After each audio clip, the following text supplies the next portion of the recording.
Rugby Now, delighted to welcome to the show this morning Craig Ray, the South African rugby writer. Craig, how are things? Morning, guys. Nice to see you, Shane. Thanks for hopping on. What's your take on names on rugby jerseys? I'm with Cameron on this one. I don't like it. The Springboks, the Bulls have done it in the past in Super Rugby, but they even went further. They didn't put surnames. They put the first name. So it was just like Johan, Bakkies, Victor, so I don't like it. I mean, rugby, the numbers are very position specific. And so even in the team, like the Springboks have changed 13 players between last week and this. But you know that your outside centre is 13 and your open side flank in South Africa is going to be number 6. And that's just how it is. So whoever wears that jersey, it's very clear what his position and his role is. Yeah, no, that's fair. I'm coming around to the idea, Craig. But I guess we wanted to get you on to talk about the South African angle of things. Of course, we'll be in the same pool in the World Cup. 23rd of September is a date we're all looking forward to. A little bit of trepidation, I guess. It's the same on both sides. But from a Springbok point of view, so you've got the match against Argentina this weekend, the first of 3 Rugby World Cup warm-up games for the Springboks. Jacques Nienaber, of course, will announce his final 33-man squad for the World Cup next Tuesday, August 8th, before these games against Wales and New Zealand. What's the level of confidence like in South Africa at the moment, Craig? I think it took a bit of a dent last week, actually. Well, the last 2 matches, because they opened the Rugby Championship with a 43-12 win over Australia, which could have been 60 if they were a little bit more clinical. Australia were very poor that day. The Springboks did play well. And there was a real buzz about the Springboks and a lot of confidence. And then they had split the squad. They had sent about 13 players on to New Zealand because of the short turnaround between matches to prepare for the New Zealand test. And within 20 minutes of that game, reality set in. The All Blacks played brilliantly, and the Springboks were on the back foot, I think 17-0 down in 20 minutes, and it was a slog from there. But I suppose when you take the emotion out of that, if you look at sort of minute 30 to 70 of that game, the Springboks actually won all the small battles and looked quite good. So there was a lot to take out of it when you remove the result. And then last week's game against Argentina was a very funny one. I think the big incident at the beginning of the game where scrum half Grant Williams was knocked out, and that just sort of seemed to, I don't know, just sucked all sort of momentum from the game. It had only just started, and there was a 7-8 minute delay while they dealt with the injury, and I don't think the Springboks ever really just got into the game. And to be fair, Argentina were very good as well. So they got away with the win. But it's certainly shown that the Springboks are going to have to be a little bit more consistent. I think that's been the big takeaway. They've been very inconsistent in these first 3 games. They've been great in patches and really poor in other patches. That incident that you mentioned, Craig, so as you say, Grant Williams knocked out cold. The Argentinian fullback Juan Cruz Maia, blocking down his kick just 10 seconds into the match, collides with Williams' head. He's forced off with concussion. This is an Irish referee as well, Andrew Brace, in this match decided it was a rugby incident. Maia wasn't sanctioned at the time, but then cited after the match. There's been a lot of question marks over this incident and whether or not the officials got it right on the pitch. What's your take on it? Yeah, I wrote a whole column on it. It's very difficult because Brace, in the framework he was working in, the first question is there contact to the head? And that's yes, that's quite obvious. There was contact to the head. Then the second question is, was it foul play? And he decided it wasn't. And the minute he decides that, the next step of the equation is play on. So if the referee decided on the field it's not foul play, then play on. He then had another look at it after the whistle blew to stop play because Williams needed attention. And he came to the same conclusion. He said the player could do nothing about it. He was committed. He was in the air. Now, my initial thought was I was with the referee on this. I thought, well, you're asking players to attempt charge downs. You're asking players to commit. He came through. He jumped to try and charge down a kick and collided with Williams, which seemed unfortunate. But watching it again, he turns in the air. He takes off from about 5 meters before, ahead of Williams. You've got to say there's an element of recklessness about it. And for the referee to quickly make that decision that it was just a rugby incident was perhaps where they might have taken a little bit more time to look at it a bit more closely. But then, But then we've had this with fans before. I sometimes feel that referees and TMOs can convince themselves there's a sniper on the grassy knoll by looking at things over and over and over again in super slow motion. I think it was foul play in the sense that it was clumsy and reckless, and perhaps it deserved a yellow card at the end of it. But I understand why Andrew Brace did what he did within the framework of the game. He decided it wasn't foul play, and the next part of that equation is then we play on.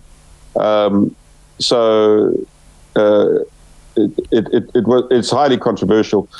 I think they've got to simplify this whole thing for referees. I think if they're going to be serious about head injuries, the starting point has got to be if there's contact to the head, it's foul play, whether it was intentional or not. I think that's got to be the starting point from here on in, because now you're asking the referee to interpret foul play as well. And was it foul play? Did the guy? If you hit him in the head, it's foul play, and then we can decide about mitigating circumstances. Is it a yellow card? Is it a red card? Is it just a penalty? So I think we've got to start with foul play for head contact, whether it's intentional or unintentional, and that might simplify the matter. Yeah, I think people say these things shouldn't be a grey area, but the reality is that sometimes they are grey areas. You know, these decisions, they're tough to come to, so you can understand both sides of the argument in some ways. One man named in the Springbok team starting lineup for this game on Saturday, Craig, is Jean Klein, a man who we know very well over these parts of the Munster second row, of course. A second appearance he's going to make in Buenos Aires. So he only made his South African debut, of course, last month, that 43-12 win over Australia that you mentioned, having previously played 5 times for Ireland, part of the World Cup squad 4 years ago. Is he in with a real chance of being involved for South Africa, or is he more of a squad player? What's the feeling on Jean Klein down there? Look, he played very well. His debut, he put in a very good shift. It was quite an eye-catching performance, I thought. I think he's got a big opportunity tomorrow. If he has a big game, on Saturday rather, or early hours of Sunday morning our time, he's certainly going to make a case for himself. I think it's Marvin Orie and he are slightly different. They're partnering tomorrow.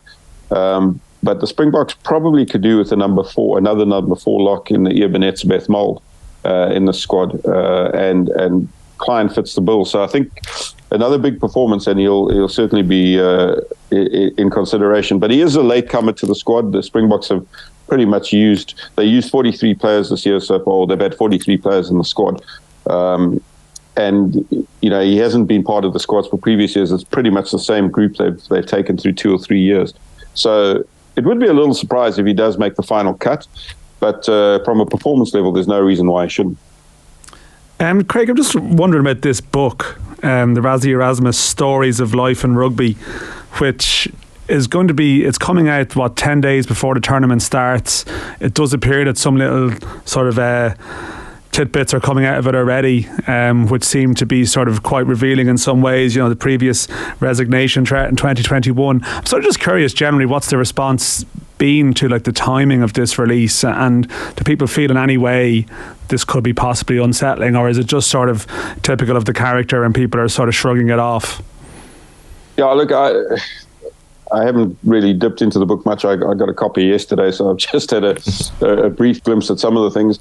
There hasn't been too much talk about it, Dan, to be quite honest. It's mostly been about the Springboks and their performance. The book has certainly not seen too much written about it, or there were some extracts, as you point out there, about almost resigning. But I think you mentioned that as well in the documentary that came out in South Africa about a year ago, Rassie Erasmus story, and that was mentioned in that documentary. So what I've seen is not much, and maybe it's because I'm closer to the game. It doesn't feel like there's a lot new, what I've heard. The timing is curious. I always think that you should publish a book after the World Cup campaign rather than before.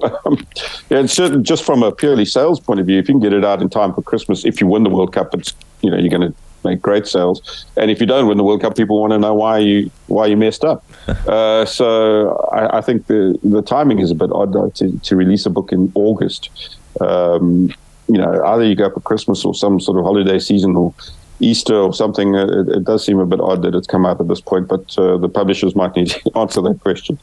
I suppose get the juicy stories out in advance of the World Cup, sell some books, and then do the updated version after the World Cup, regardless of result maybe. What's the feeling, Craig, around Ireland in South Africa? Like at the moment, of course, coming off the back of the Grand Slam, there are high enough hopes in Ireland, you'd imagine, although albeit there is the impending doom that is the Rugby World Cup quarter-final that has been for us the stumbling block in recent tournaments. But how do South Africans feel about that Irish team at the moment? Oh, look, I mean, Ireland, we know that beat South Africa last year in Dublin. I mean, there's no one in South Africa is under any illusions how good Ireland are. And I think from a Springbok point of view, though, we all, me included initially, September the 23, circle that day. That's the big game in the group. But as we saw in 2019, the Springboks lost to the All Blacks and still cruised through the group. The Springboks have said it. They're not too worried about the Ireland game just yet. Their only focus is Scotland on September the 10th, and that makes sense because that's the other real banana peel game in the group. If they beat Scotland, then the Irish game almost doesn't matter because you're likely to advance whether you win or lose that game anyway. And then it's just your quarterfinal opponent. So the Springboks are really focused on the Scotland game, and rightly so, because you can't afford to slip up against Scotland because then the Ireland game becomes a knockout match. And Ireland similarly in the same boat. I mean, they only play the Scotland after they play the Springboks, so they've got to somehow get through their first two games, and the Springbok game. And if they lose to the Springboks, suddenly the Scotland game becomes a knockout match for Ireland, possibly. I mean, Tonga could be a dangerous floater in that group. So while the Ireland game is great in terms of matching two of the world's best teams currently, the world champions against the world number one side, and there's a lot to like about that matchup, I think the reality is Scotland are the real team in the group that could spoil the party for one of the two big teams. Yeah, I think that's fair. There have been a couple of big decisions for Niall Aber and Erasmus to make over the last number of weeks, not least the captaincy, which I know is a big deal in any country, not least in South Africa. So the hooker, Bongi Mbonambi, has been named as captain. Is this a surprise? Of course, Sia Khaleesi and Andre Pollard currently sidelined, and Dwayne Vermeulen in South Africa. So this captaincy, I guess, was a bit of a deal. Kanyuam, I suppose, was the other name on the short list.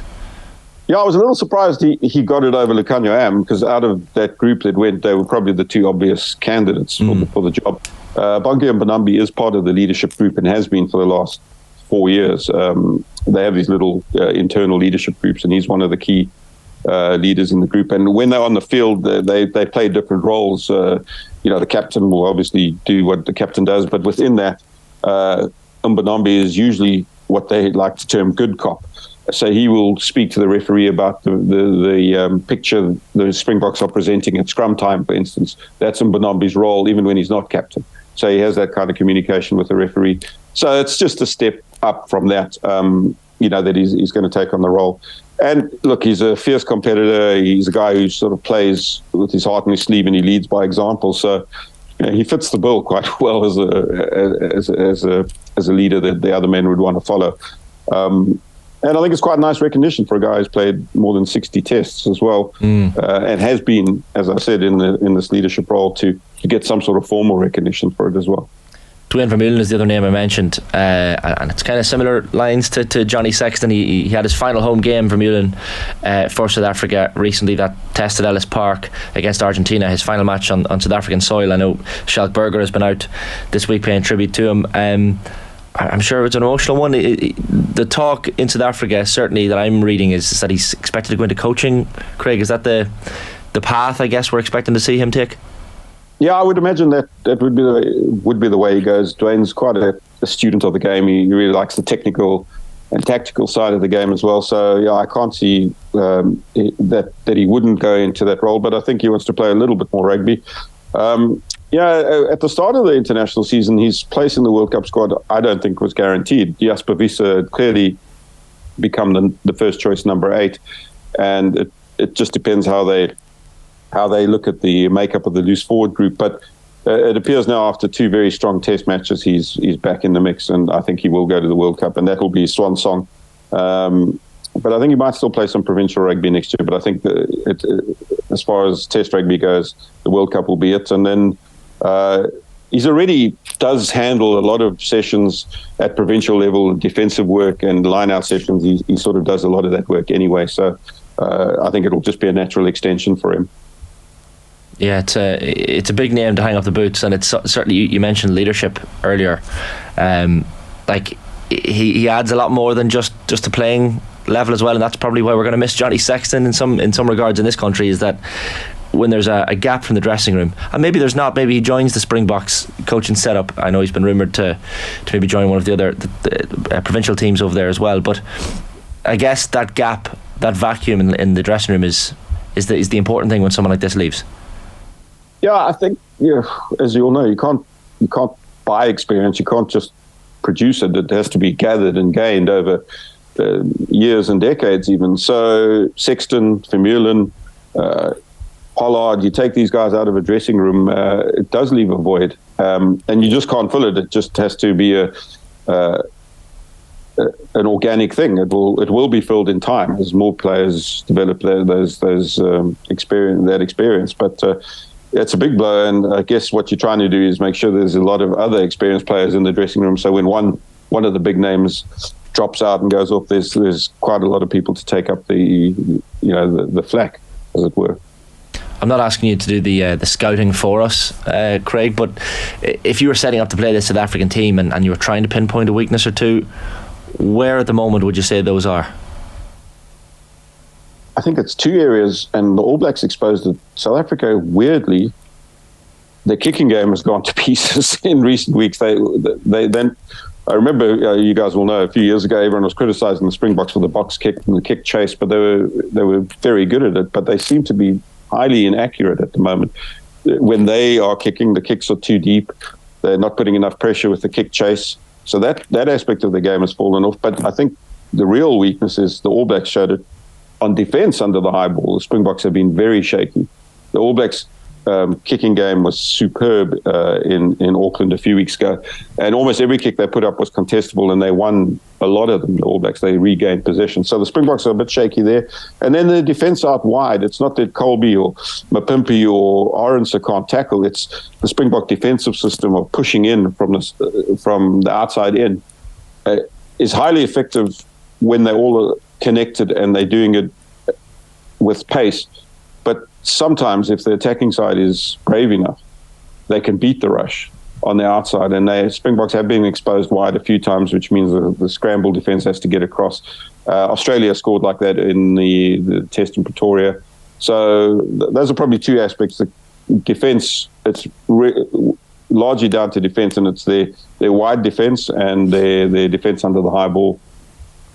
Craig, I'm going to throw you a bit of a tangent here, because I see you were tweeting about the South African women and their exploits in the World Cup. I'm sort of more of a football person myself. I'm actually just curious how that's been received, because it seems like a great sporting story from afar, but I don't know how that's sort of gone down in South Africa. Or is there much hype that goes around that? Yeah, look, I think women's football, I don't know what the situation is in Ireland, but it's gaining traction, but slowly. It's way behind men's football, unfortunately. But Banyana, the women's team they won the Women's African Cup last year, which was a first, and that really put them on the map, and that received a lot of airtime, a lot of support, and then making the World Cup this year, and of course yesterday's result, the country went mad. It was great to see that South Africa was really getting behind the women, and it's more so because the South African Football Association is a fairly poorly run organisation, and there was a big pay dispute before the women's team left for the World Cup. FIFA, of course, guaranteed all players in the group phase, I think $30,000 each, which will be paid directly to the players. South Africa's women's footballers, who are largely amateur or semi-professional, there's a couple of professionals in the side, wanted more from SAFA, the South African Football Association, and SAFA just refused or said they couldn't afford to pay them properly. And that led to a strike. They boycotted playing a warm-up game against Botswana, and eventually Patrice Motsepe, one of the richest men in Africa, he stepped in through his foundation to find the extra funding for the women's team. to guarantee bonuses and so on. And just as well he did, because by making the knockout stages now, there will be extra pay.